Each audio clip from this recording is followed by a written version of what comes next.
Салам алейкум, кандайсыңар, майктайсыңдар? Мына Фрунзе ТВге подписка кылып койгула. Өзүм мүкөлөрүм болот районовский. Красавчиктер жазылып койгула. Жөнүнө көрүп алып, анан жака кетип калбай. Көргөнгө жараша лайк басып, коммент жазылып, а. Все, давайте. Бир келчи.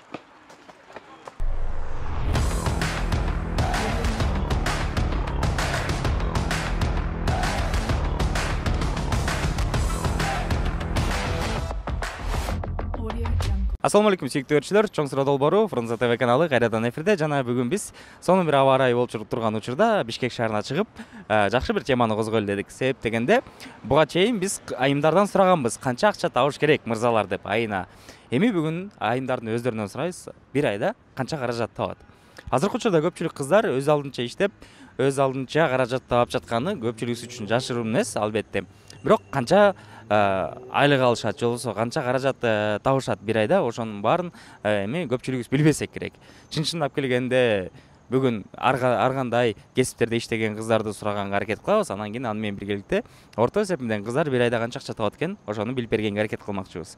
Тема кызыктуу, сурамжылоо да аны менен биргеликте кызыктуу болот деген ишеничтебиз. Ошон үчүн аванс катары лайк басып койсоңуздар жана каналга катталып койсоңуздар, биз баштамакчыбыз. Ютубта чогмуз. Каякта иштейсиз? Жок, каякта иштейсиз, айтып кое бербейсизби? Макул. Саламатсызбы, атыңыз ким? Саламатсызбы, Мадина. Мадина, кайсы тармакта иштейсиз? Соода менен. Соода менен. Соодада негизи бекитилген бир айлык эмес экен, значит, соодага жараша болот. Орто эсептен канча табасыз айына? Эми ар кандай?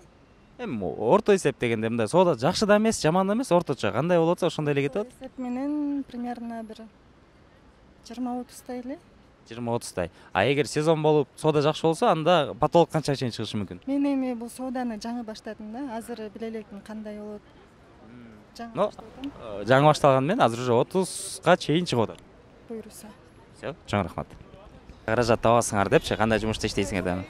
Анда сразу иштебей каласыз. Сиз иштеткенсиз канча эми орто бир айда канча тапканыңыз? 17-18 миң болот. 17-18? Эмне жумушта? Сок чыгарган жакта. Жеке компанияда, жеке, ясно. Ал бекитилген. Же болбосо кээде күндөр мындай соода жакшы болуп кетип, же товардын количествосун көбүрөөк чыгарып койсоңор, көбүрөөк алып калганга мүмкүнчүлүк барбы? Бар, ооба. Саатыбыз көбөйсө, акчабыз да көбөйөт да ошол менен. Сфера госпредприятияда иштейм. Мамлекеттик жумуш, айлык. Айлык 16 миң. Кошумча бонустар барбы? Жок, бул бонустар жок. Бекитилген эле зарплата 16 миң сом. Колго ошо эме НДС, налогдун баары бар, эме эметкендечи. Кемиткенде 16 колго. Түшөт. Андан башка киреше алып келчү булактар жок. Менде жок. Почему именно кыздардан?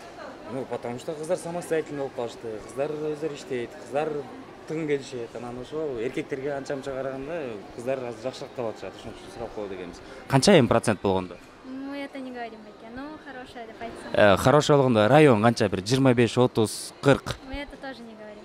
Эми айтып коюңузчу бир цифра. Нет, вы просто скажите, зачем вы... Опрос, YouTube'га, сонун Чоң Суроо деген долбоорго. Мы это не говорим, беке, извините. Ладно, 40 деп жазып кое беребиз, короче. Жакшы эле табышат экен, 40 миң табат да. Саламатсызбы? Атыңыз ким? Айдана. Айдана, кайсы жакта иштейсиз? Дубайда. Дубайда иштейсизби? Азыр Бишкекте отпускада. Кайра качан кеткен атасыз? 2-3 күндө буйруса кетем го дейм. Дубайда сыр болбосо эмне тармакта иштейсиз? Соодадабы? Ресторанный бизнес, хостес болуп иштейм. Ал жакта бекитилген айлык маянабы? Же процентпи, же кандай төлөнөт? Процент дагы бар, и оклад дагы бар. Эгер сыр болбосо, орто эсеп менен бир айда канча акча табасыз? Дубайда? 50 миң, 55. Сом менен алганда. Дубайдын жашоо шарты менен жетиштүү болуп атабы ошол? Ал жакта мындай да, проживание, питание, транспорт, бүт ошонун бардыгы өздөрү, работодательдер өздөрү төлөп берет, ошон үчүн чисто эле 50-55 миң өзүңүн чөнтөгүңө кетет да. Анын ичинен өзүңүзгө канчасы артып калат, канчасын үйдөгүлөргө салып турасыз? Бардыгын эле үйдөгүлөргө салма дейм. Азаматсыз. Мындай бул жерде иштейм, 30-40 миң, 50 миң сом, не знаю, 20 миң сом зарплата ушундай деле. Негизи кыздар канча зарплата табат деп ошол жөнүндө сурап атканбыз да. примерно бир 30 миңден 50 миңге чейин болсо керек максимум. Фиксированный эмеспи сизге? Жок, биздики процент. Эмне жумуш? Сыр болбосо. Салон красоты. Наконец-то таптык. Ошо эң актуальный бизнес кыздар үчүн каш жазуу, чач жазуу, тырмак жазуу болчу. Сиз эмне жагын карайсыз? Мисалы, Мен каш жазайм. кирпиктерди, каштарды жасайт экенсиз. Күндө бир 3-4 клиент жок дегенде кабыл аласыңар да. Ооба, 3-4 клиент алам. А если прям күз деп коелу, сезон болуп атат, той болуп атат, элдин баары кипиш болуп атат, анан ошондой болгондо бир айда жок дегенде бир жакшы болгон күн айда бир 80-90 чейин чыга алат, таба аласызбы? Прям 90 чейин чыкпайт. Бир 50-60 ортосу. 50-60 бул орточо. Же жакшылардабы? Болгондо 50-60. 40-тай бир орточо. 40 ортосу. Здравствуйте. Всё На понятно. каком свидании надо парню дать, чтобы он не посчитал тебя шлюхой? Так, конкуренттер пайда боло баштаптыр. Түшүнүктүү. Саламатсыздарбы? Кандайсыздар? Тартынып атышат, качып атышат, бирок жооп берет деген ойдобуз. Мындай вопрос болуп аткан, канча акча табасыңар дегенчи, бир айда. Эмнени? Макул, сизден биринчи сурайбыз. Канча акча табасыз бир айда? Билбейм, по-разному. По-разному болгондо бул жерде бекитилген айлыкка иштейсиңерби же процентпи? Айлык и процент. Сыр болбосо бир айда орто эсеп менен канча чыгат? 30, где-то 30, да. Проценттер менен кошо же зарплата эле. Проценттермен. Соода прям жакшы болуп кетсечи? Тогда 40. Короче, 30 менен 40 ортосунда экен. Вообще кат болуп кетсечи соода 50ге чейин чыгып кетиши мүмкүнбү? 100 чейин чыкпайчы. Да ладно. 100ге чейин. Сизчи экөөңүздөр бирдей элесиздер да? Но я только недавно устроилась на работу. Понятно. Кыскасы орто эсеп менен 30, а если жакшы болсо 40. Вообще шикарный болуп кетсе 100ге чейин, Шикарный болуп кетиш үчүн бир аз анда реклама кылып берип коелу. Жигиттер, кыздар, байкелер, эжекелер барыңыздар, ГУМга биринчи этажга келсеңиздер, Алло деген бутик бар, ушул жерге келип соода кылыңыздар. Чехол, зарядка, телефондор, эң башкысы рассрочка бар экен, ошол жерге чейин келип алсаңыздар болот. Эмне үчүн айтып жатам? Просто могу кыздар 100 000 сом таапсыңдар, там бир айда соодасы жакшы болсун да, ошон үчүн жаттап калыңыздар. ГУМ биринчи этаж, Алло деген бутик. Чоң рахмат сиздерге. 25-30га чейин табасыз негизи. 25-30га чейин. Бул фиксированныйбы? Ар бир ай сайын? Же көп же аз болуп калышы мүмкүн? Кээде көп болуп калат. Всё, рахмат. Пожалуйста. Да нормально. Чё в этом сложного? Где вы работаете? Я на международную компанию. Да. Это получается, вы по образованию сейчас работаете? Да. И там зарплата фиксирована? Да. И сколько, если не секрет, в месяц зарабатываете? 400. Долларов? Это получается плюс-минус 35, да? Нет, это 30. 33-34 вообще по нынешнему курсу доллара. Не больше, не меньше? Стабильно 400 каждый месяц? Да. А на что тратите, если не секрет? Это уже слишком. Ладно. Мурда эмнегедир чоң суроону тартыш өтө оңой болчу. Келип туруп эле саламатсызбы, мындай десең эле баары эле акыл сүйүнүп жооп берерчи.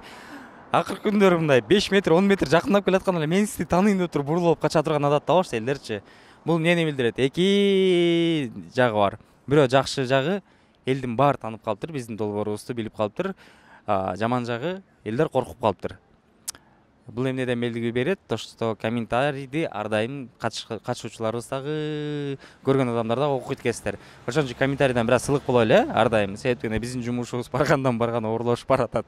Уже кимге жолобо сразу, мен сизди тааныйм, всё, жооп бербейм, качып кетип атышат. Нагло качып кетип атышат. Ошон үчүн жүрөбүз Салпакта, Бишкекте. Кыздар үчүн лайк басып коюңуздарчы. Буга чейин Турцияда чет өлкөгө чыгып кетиптечимин. Азыр ден соолукка байланыштуу биякта элесиз. Турцияда иштеп жүргөндө бир айлык маянаңыз канча сомдун тегерегинде болчу? Айлык маяна бир $500 тегереги болот. Доллардын көтөрүлүшү түшүүсү менен эсептелип турат да. Түшүнүктүү. Турциянын жашоо шарты менен сизге жетчүлү? Кандай?